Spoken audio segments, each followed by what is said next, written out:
경상북도 의성군, 그 중에서도 작은 동네 원당리. 바로 이곳에 100년의 역사를 가진 교회가 있다고 전하면 대부분의 사람들은 놀라움을 금치 못한다. 넉넉지는 않았지만 유교 교육이 강했던 지역. 지난 100년 동안 이 작은 마을에서 많은 목회자가 나왔다. 마을 전체의 주민들이 가족의 계보 중에 목회자가 없는 집안이 없을 정도이다. 이는 실로 하나님의 은혜가 아니고서는 설명이 안 되는 일이다. 19세기 중엽 감리교 목사였던 윌리엄 부스는 산업혁명기를 맞은 영국의 극단적인 양극화로 인해 기성교회가 부유층의 교회로 전락했다며 소외된 서민들과 범죄에 노출된 빈민들에게 복음을 전하기 위해 1865년 런던에서 그리스도교 전도회라는 이름으로 새로운 교단을 창설하게 된다. 윌리엄 부스는 어느 날 창가에서 예수님이 보여주시는 환상을 보게 되는데, 폭풍우가 몰아치는 암흑의 바다 가운데 무수한 사람들이 빠져 죽어가고 있고, 예수님께서 허우적거리며 빠져 죽는 모든 이들을 건지시려고 노력하시며 바위 위에 앉아있는 이미 구원받은 자들에게 애절히 부르다 지친 음성으로 내게로 오라, 이리 와서 나를 도우라 라고 간청하시는데, 사람들은 각자의 일에 바빴고 주님께 기도하기를 각자 자기를 도와달라고 간구하는 환상을 보게 된다. 이 환상은 윌리엄 부스의 인생을 바꾸게 된다. 윌리엄 부스는 1878년 규율이 무너져 있는 그들에게 파고들기 위해 전도회를 구세군으로 개칭하고 군대식 조직과 규율을 도입, 교회를 국제적인 단일 조직으로 만들고 초대 대장이 되었다.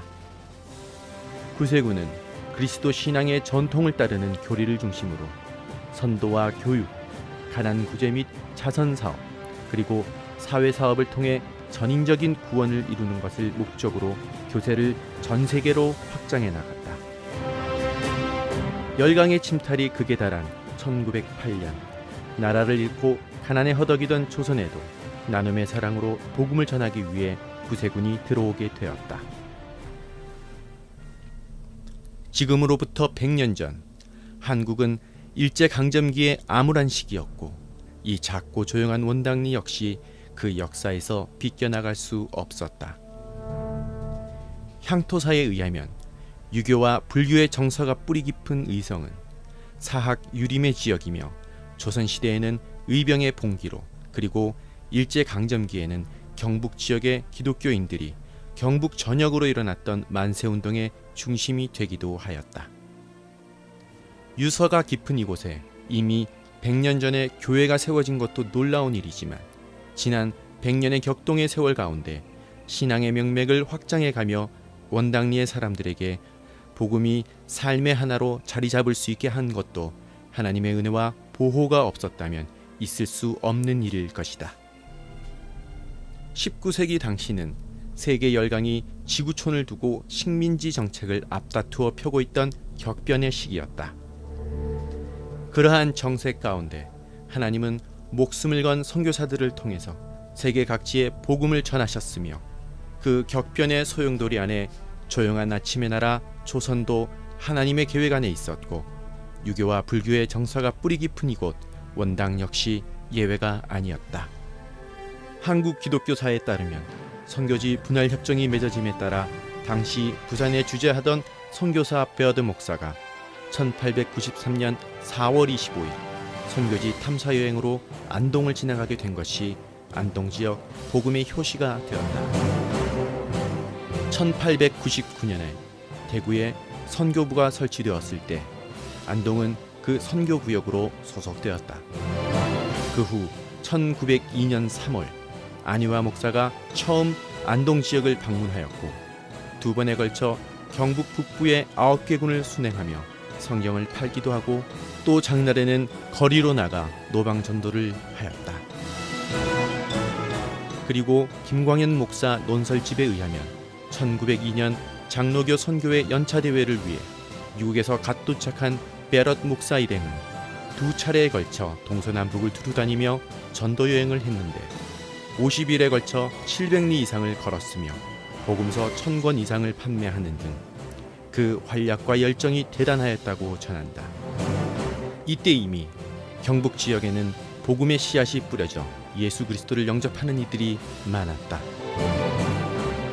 1902년 바로 그때 이곳 원당에도 장터에서 갓을 쓰고 보찜을 지고 성경을 파는 전도 매서인에 의해 원당 마을의 김백은 같은 분들이 복음을 받아들이고 예수 그리스도를 영접하는 등 복음의 씨앗이 뿌려졌다.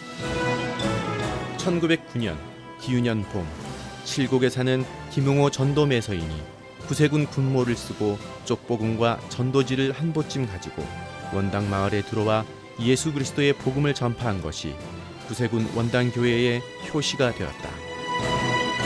그때 처음 모였던 분들이 김백은 이외에도 권선덕, 김재순, 김수용, 김태길, 박근실 등 마을의 여러 사람들이 권선덕 노인 집에 사랑방을 기도초로 정하고 예배드리기를 시작하였다. 또 당시 초창기 때는 기도하는 것이 어색해서 기도를 하다가 웃음이 터져 기도가 중단되는 일들이 부지기수였고, 또 담배를 끊지 못해서 긴 장죽담뱃대를 가지고 다니다가 교회 문 밖에 세워두고 예배 시간 중간에 나가서 한 모금 피운 다음 다시 들어와서 예배를 드리는 이들도 있었다. 그리고 좁은 사랑방에 둘러앉은 사람들은 쓰고 있던 갓이 앞사람의 이마에 부딪히고 눈을 찌르기 일쑤여서 고개를 움직이지도 못하고 있었다는 웃지 못할 이야기들도 전해지고 있다.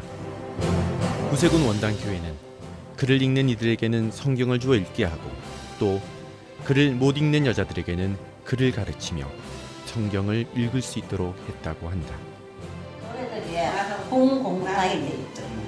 교회 가가지고 그때는 엄청 교회 없었어. 그래. 아니 옛날에는 없으니까 교회가 찬송 보고 글 배우고. 초창기 구세군 원당교회는 복음 사업으로 말씀 공부, 군가 부르기, 기도 드리는 방법 등을 초등학교 입학생을 가르치듯 하나하나 교육을 하면서 마을 사람들과 하나가 되어갔다. 예수 그리스도의 복음의 능력은 사람들의 문화를 바꾸어 놓았다. 세상의 가치관으로 살아가던 사람들이 예수님의 생명이 들어오니 그 세상 가치관이 하나님 나라의 것으로 바꿔지기 시작하였다. 마을 사람들에게 오랫동안 끊지 못하고 전해지던 악습들, 즉 우상 숭배와 미신을 버리게 되었고, 삶을 피폐하게 만들던 담배와 술을 끊기 시작하였던 것이다. 그리고 100년 전 당시 조선인들이 생명같이 여기던 상투를 자르게 되었는데, 그로 인해 교인들은 가족, 친지, 이웃들의 반대와 핍박을 받았으나 신앙으로 이겨나갔다. 이렇게 시대적 배경이나 문화로 볼 때 목숨을 걸고 자신을 버리면서 신앙을 지켜야 했던 초창기 교인들의 신앙은 순교의 신앙으로 뜨거웠다. 하나님의 아들 예수 그리스도를 구세주로 영접하고 믿기로 작정하는 남녀 성도가 점점 늘어나면서 원당리는 교인들의 수가 점점 늘어갔다. 1911년 11월 1일 구세군 원당교회의 초대 담임사관으로 윤수만 사관이 부임하여 개영을 하게 되었고, 김백은의 아들 김수용이 구세군 원당교회의 초대 정교가 되며 교회 조직이 세워졌다. 그 후 사관학교를 일기생으로 졸업한 참의 이화일 사관이 원당교회로 부임하였고, 이화일 사관은 늘어난 성도들을 감당하기 위하여 교회 세우기를 계획하였다. 당시 마을에서도 성품이 후덕하기로 자자하던 김수영 종교는 궁중구슬을 꿰어라 라는 하늘에서 울리는 하나님의 음성을 듣는 영적 체험을 하고, 여러 성도들과 마을 주민들의 협조를 이끌어내어 권선덕 노인의 사랑방에서 시작한 구세군 원당교회는 1912년 드디어 처음으로 예배당을 짓게 되었다. 그래 신앙이 좋아가지고 맨날 교회만 저거 하고 들에 일하다도 안 하고 들에 일하다도 꼭 놔두고 교회 나가시고 그랬대. 당시 원당교회 교인들의 하나님을 향한 신앙심은 초대교회의 그 뜨거운 신앙 그대로였다. 초대정교 김수용은 외동아들인 김상진을 사관생으로 보낼 정도로 신앙심이 깊었으며, 주무 김태길도 아들 김사국을 사관생으로 보내어 훗날 구세군의 부령으로까지 헌신할 수 있도록 신앙교육을 하는 등 당시 성도들의 주님을 향한 열심은 대를 이어 내려갔다. 그리고 초대정교 김수용의 신앙을 물려받은 김귀성 권사는 태어나서는 아버지의 등에 업혀서 그리고 걸어다니기 시작하면서부터는 아버지의 손을 잡고 다녔던 새벽기도 훈련을 통해 평생 단 하루도 새벽 제단을 놓친 적이 없는 기도의 여종이다. 그녀는 평생을 새벽 제단을 쌓으며 원당 교회를 위해 그리고 민족과 한국 교회를 위해 기도한 기도의 여정이 되었으며 손자인 장로교 합동 측 방인성 목사가 4개의 교회를 개척하며 시대의 부흥을 증거하는 복음주의 부흥사로 성장하기까지 기도로 헌신하여 신앙의 밑거름이 되었다. 그리고 그 복음의 줄기는 지금도 한국의 기독교 역사를 쓰고 있는 것이다. 1911년 스웨덴에서 한국에 파송하는 제1진의 해외 선교사로 선임되어 온 카월러 선교사는 선교지를 원당교회로 자원하여 헌신했다. 당시 25세였던 카월러 선교사는 허가드 사령관의 부인인 애니 존스와 함께 경북지방 노메실, 원당, 소일 등을 순회하면서 5,600리의 멀고 험한 길을 걸어다니면서 복음을 전했다. 당시 전염병 장티푸스 때문에 숨진 사람들을 수습해주며 자신의 안위를 돌보지 않고 헌신하는 모습이 원당 지역 주민들에게 많은 감화를 끼쳤고 그녀를 아는 한국인들은 고월라라는 그녀의 한국 이름을 따서 자기 자녀의 이름을 지을 정도로 많은 이들에게 그리스도의 본이 되었다. 1913년 코올러 선교사는 의성에서 장티푸스 환자를 돕다가 결국 자신도 감염되었고 원당에서 대구에 이르는 150여리를 들것에 실려 대구 동산병원으로 옮겨져 입원하였다.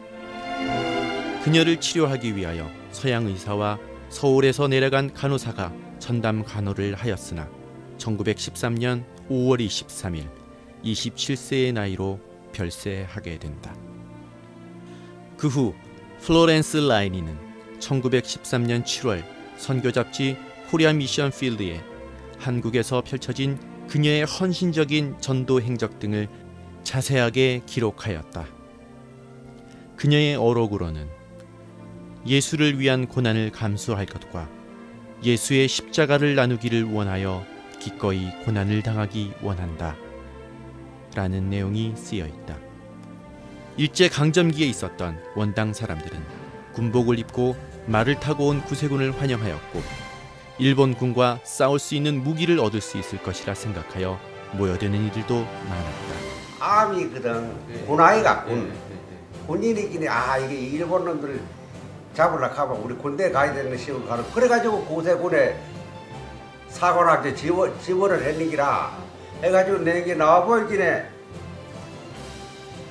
총은 하나도 안 주고 이라거든. 그럼 왜 우리 군인이 왜 총도 없이 어디 싸우고 하노? 하지만 그들은 총 대신 성경을 받게 되었고 그로 인해 예수 그리스도를 영접하게 된 이들이 많이 생겨나게 되었다.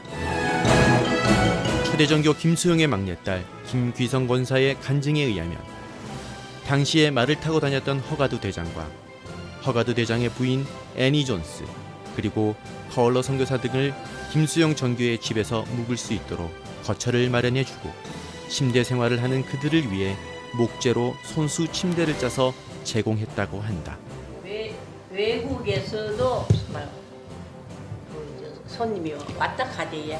그때 와고마 이제 우리 집은 그좀 이제 뭐 이래 시집가봐야 사랑채도 이래 있고 그러니까는 우리 고모 집이지 이래 사랑채도 있고 예. 그러니까 손님을 거진다 교회 손님을 우리 집에서 그렇게 시집에서 전부 다 고모들아 뭐 손님 오면 거기서 다 잡숫고 자고 사랑채 자고 이랬다. 구령 사업과 복음 전파에 목숨을 걸었던 선교사들과 그들에게 삶 전부를 내주었던 한국의 초대교회 성도들의 모습을 잘 엿볼 수 있다. 1913년에는 허가두 대장이 원당교회에 방문하여 부흥회를 인도하였는데 남녀 성도가 134명이 참석하여 은혜를 받았다는 내용이 당시 구세공보에 실려 있다. 그리고 1914년 당시 대구 지방에서 극기 헌금을 모금하였는데 그 중에 속해 있던 원당교회는 대구 지방에 소속되어 있는 총 19개의 교회 중에 두 번째로 많은 금액을 헌금하였다. 넉넉지 못한 농촌에서 이렇게 할 수 있었던 것은 당시 구세군 원당교회 교인들의 신앙과 헌신이 대단했었다는 것을 짐작할 수 있다. 구세군 원당교회는 석전지영, 신안지영, 기란지영까지 총괄하며 지영에서 중앙영으로 개칭되었다. 차후에는 금곡지영, 사부동 영문까지 총괄하게 된다. 크리스마스 때 보면 교회가 차고 넘쳐 모임 늦게 오는 사람 못 들어가 밖에서 창문으로 막 이래 보고 맞아. 안에 못 되더라거든. 확 차가지고. 그리고 구세공보 1911년 9월호에 보면 구세군 초창기부터 추수감사에 대한 교육을 철저히 했던 것을 알 수 있다. 당시 원당은 땅이 척박하여 벼농사는 할 수도 없었고 조나 수수 같은 밭농사가 전부였기 때문에 넉넉지 못한 환경이었다. 그런 넉넉지 못한 환경 속에서도 구세군 원당교회의 이대정교 김재암은 당시 서기 성봉달과 함께 전도를 다녔는데 작은 것이라도 하나님이 주신 것인데 감사할 줄 알아야 한다며 산을 넘어가야 하는 윗마을과 동리박 아랫마을까지 지게에 추수한 곡식을 지고 산을 넘어가 곡식을 나누어주며 전도를 다녔다. 지게 지고 가마에 하나 얹어가지고 이제 저 세골카를 동네 가가지고 오늘 이제 1년 내에 수고해가지고 이게 모든 것을 고생하시 감사한 줄 알아. 거짓말하지. 그걸 이제 전도해. 우리가 이제 감사한 줄 알고 살아라 하는 그걸 이제 전하로 된 거예요. 그럴 때는. 그래서 그걸 갖다 오고 또 그 다음에 또 요요 음주도 오고. 그리고 이제 감사한 줄 알으라고 이제 내일 우리 교회 뭐 모래가 뭐 주도 감사 드리기네. 그래 감사 하나님 앞에 은혜 감사하다고 마음껏 한 실실 반성만 더 그렇게 다된 거다. 이 전도라. 구세군 원당교회의 초창기에 행해졌던 감사의 신앙 교육은 그렇게 철저했으며 당시 추수감사절이 되면 교인이 아니더라도 마을 주민 전체가 추수한 곡식을 가지고 와서 하나님께 감사를 드렸다. 그렇게 추수감사절은 마을 전체의 잔칫날이 되었다. 초기에 활발하던 기독교의 복음전도 사역은 제2차 세계대전이 정점에 이르면서 일제의 강압정책에 의해 전국적으로 위축되기 시작했다. 그러나 원당리는 그러한 분위기 속에서도 복음의 열기가 무르익고 있었다. 이런 사람들이 오잖아. 교회 선생님마다 오거든. 찾아와 기도하는 사람 있잖아. 이 새끼를 보고 이 집보다 탁 그렇게 치워도 그럴 때도 젊은데도 그 늙을 때 머리가 씨가. 머리지. 가서 늙었지. 예. 그 기도할 때는 가단쓰지요. 상수도 안 돼. 상처는 안 줬었는데. 그러니까 탁 보면은 늙었다고. 큰 힘이 없다고 확 끌어받고. 교회를 일받을 힘이 없다고 이제 보면. 확 끌어받고 간대요. 가면 또 어느 아시고 또 하면 또 온대요. 그래. 그리고 기도할 때마다 그런 짓을 많이 했다 당했다 해. 당시 김재암 정교, 김시준 서기, 오무행 단장, 김주영 가정단 재무, 김성녀 영화부교 등 믿음의 용장들이 십자가를 지고 주님의 제단을 목숨으로 지키겠다는 각오로 밤낮으로 눈물의 기도로 주님께 울부짖었고 빗박이 더하면 더할수록 기도 소리와 찬양 소리는 더하여 갔다. 그렇게 목숨을 걸고 십자가 신앙으로 지켜온 구세군 원당교회는 1945년 광복을 맞게 된다. 그렇게 시련의 세월을 지낸 후 기쁨도 잠시뿐 1950년 한국은 다시 6.25 사변을 겪게 된다. 한국 구세군은 1939년부터 일제의 강압으로 구세군이 구세단으로 개편된다. 그리고 1945년 광복 후 재건된 구세군은 다시 6.25 사변으로 무려 78개의 교회와 많은 사회사업 시설들을 북한에 남겨두게 되었고 노영수 참령을 비롯하여 많은 사관이 순교하는 등 다시 한국 땅에 순교의 피를 뿌리는 시절을 지나가게 된다. 당시 구세군 원당교회 성도들과 원당리 사람들도 피난을 가게 되었고 메가더 장군의 인천 상륙 작전으로 북한군이 물러가고 사람들이 마을로 돌아왔을 때 눈에 보이는 모든 곳이 폭격에 의해 폐허가 되었는데 원당교회가 있는 원당리만 아무 피해가 없이 폭탄 하나 떨어진 곳이 없었다. 피난가 또 오니까 저 원당 일동에 저 도로 옆에는 저는 마을이 탁 폭격 맞아 다 탁 불었고 여기 이 동네만 안 탔거든요. 지금 전부 다 타고 새로 집 짓는 거야 그때. 근데 여는 한 개도 그대로 집 가만히 있었어요. 가만히 있었는데 그때는 난 옆에 어려가지고 모르는데 우리 할매가 하나님이 도와서 이 교회가 있는 데는 폭격을 안 했다. 6.25 사변을 지낸 후 더욱더 생활이 열악해진 원당리에 구세군 원당교회의 역할은 더 커져갔다. 원당 마을에서도 구세군을 통한 구호 물품들이 전달되어 주민들에게 온정을 나누어 주었고 구세군 원당교회는 그들을 하나님께로 이끌어가는 사역을 더욱더 해갔다. 구호물자는 해방되고가 외국서 구호물자잖아. 그러니까 구세군을 그래서 와가지고 그거 가지고 이제 교인들 농구고 사람들도 들어주고 전지부 가리되는 거. 큰 통이야, 엄마 타가지고 뭐 기약 먹고 그것도 쪄가지고도 못 사. 그치. 들었어요. 떠가지고 먹었다는 그거 뭐 처음으로 이렇게 뭔도 모르잖아. 우리는 그렇한데 타가지고 먹는 전부 타가 먹어야 되는 게 있는데 그것도 모르고 뭐 쪄가 먹어도 되는 줄 알고 쪄가 전직 분위를 쪄서 있었다고요?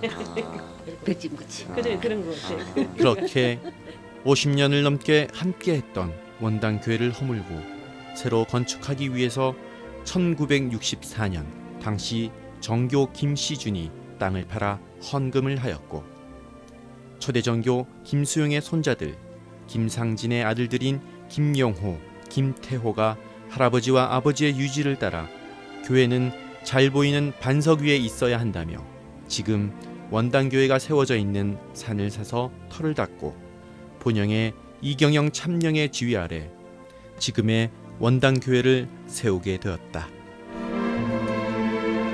당시도 모든 마을 사람들이 직접 벽돌을 찍어 나르고 목재를 나르며 교회 건축을 자신의 일처럼 하였다. 그렇게 구세군 원당교회는 원당 사람들에게는 이미 마음속으로 하나가 되어 있었던 것이다. 그렇게 교회가 마을 전체의 중심이 되어 주었던 그 시절에는 성탄절에 가가호호 새벽 찬양을 돌 때 마을 주민 전체가 새벽 찬양을 도는 청년들에게 줄 음식이며 하나님께 드릴 헌금 등을 준비하고 있었다. 행여 교인집이 아니어서 불편해할까봐 방문을 빼먹을 경우에는 다음날 아침에 여지없이 교회로 찾아와서 왜 우리 집은 빼먹고 가냐며 준비한 헌금을 교회에 드리고 가는 일이 비일비재했다. 원당리는 지금도 구세군 원당교회를 통해 복음과 삶이 하나가 되어가고 있다. 1970년대에 한국 구세군이 전영관 사령관의 지휘 아래 한국 실정에 맞는 토착적 선교 정책이 추진되었고 1980년대는 교회 안에서 선교와 복지 사업이 지역적 특성에 맞게 이루어지는 복합 선교가 시작될 때 구세군 원당교회는 거기에 발맞추어 지역의 영적, 문화적 중심이 되어 지역 주민들을 끌어안고 있었다. 지난 100년의 세월, 구세군 원당교회는 세월 속의 풍파를 의성 원당 지역과 같이 겪으며 쓰러질 때마다 하나님의 손길과 십자가를 구하며 다시 일어났다. 그리고 오늘의 100년의 감격과 영광을 하나님께 돌리고 있다. 1911년 초대담임 윤수만 사관으로부터 벽안의 순교자 커얼러 선교사를 거쳐 2011년 현재 김진학 사관까지 100년의 세월 동안 수많은 피와 땀과 눈물이 흘렀고 이 작은 마을에서 이름도 없이 빛도 없이 묵묵히 하나님 앞에 순종으로 최선을 다한 이들을 통해 하나님은 한국의 부흥을 준비해 오고 계신 것은 아니었는가 생각해 본다. 원당 교회가 구세군 교회가 100년 동안 지나온 것 그렇게 쉽지는 않았을 것입니다. 외세의 통치라든지 어떤 배고픔 그리고 갈등 굉장히 많았었지만 다 하나님의 은혜로 인도하셔서 100주년 감사로 영광을 돌리게 된 줄 믿습니다. 원당 구세군 교회가 지역사회 등대가 되어 소외되어서 힘겹게 살아가는 사람들 가장 가까이 가서 도울 수 있는 이웃이 되기를 바라고, 그리고 그들에게 미래의 희망을 줄 수 있는, 삶의 용기를 줄 수 있는 그런 복음 전하는 사명을 마지막까지 감당해 주기를 바랍니다. 하나님은 100년 동안 주의 종들을 세우셔서 하나님의 자녀를 세우셔서 그 일을 했듯이 앞으로 100년도 틀림없이 그렇게 하시리라고 확실히 믿습니다. 이렇게 윌리엄 부스 대장에 의해 시작된 구세군의 복음 전파 사역은 허가두 대장 부부의 한국 선교에 대한 뜨거운 열정으로 이어져 한국 강산 곳곳에 교회들이 세워지게 되었고, 그 교회들에 의해 뿌려진 복음의 씨앗들이 뿌리 내렸다. 그리고 그 후손들에게 신앙의 유산으로 이어져 한국 곳곳에 그 열매를 맺고 있다. 그 가운데 구세군 원당교회도 지난 100년의 격동의 세월 가운데 예수 그리스도의 이름으로 활화기를 세우고 승리하였으며, 흑암의 바닷속에 빠져 죽어가는 모든 이들에게 구원의 손길을 뻗으시는 예수님의 안타까워하시는 마음을 가슴에 품고 그들을 끌어안으며 그들의 삶 속에서 살아계신 주님을 증거하며 오늘날까지 왔다. 특히 구세군 교단은 마음은 하나님께 손길은 이웃에게 라는 표어대로 성탄의 계절인 12월이 되면 종소리를 울리며 빨간 자선 냄비 사역으로 예수 그리스도의 복음 사역과 구제 사역의 아름다운 모습을 세상에 분명히 보여주었으며, 기독교 역사의 뚜렷한 그리스도의 군사로서의 모습을 한국 교회에 자리매김하고 있다. 주님 오실 그날까지 구세군과 구세군 원당교회는 교회의 머리이시고 생명의 근원이신 예수 그리스도의 마음을 품고 주님의 뜻에 순복하며 더욱더 착하고 충성스러운 그리스도의 군사로서 왕이신 예수 그리스도의 마음을 기쁘시게 하며 주님과 함께 승리의 혈화기를 휘날리며 땅끝까지 주님의 왕되심을 선포하며 나아갈 것이다.